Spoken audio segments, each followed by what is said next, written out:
実業家の堀江貴文さんらが出資する企業が新型ロケットを打ち上げて宇宙から紙飛行機を飛ばす計画を発表しました。3機行くんで1機ぐらいは回収できるんじゃないかなと思ってます。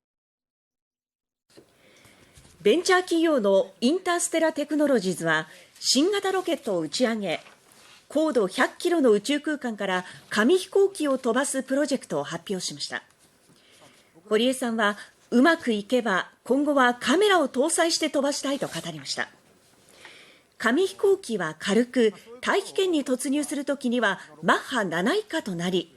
理論上は燃えずに地表に降りてくるということです。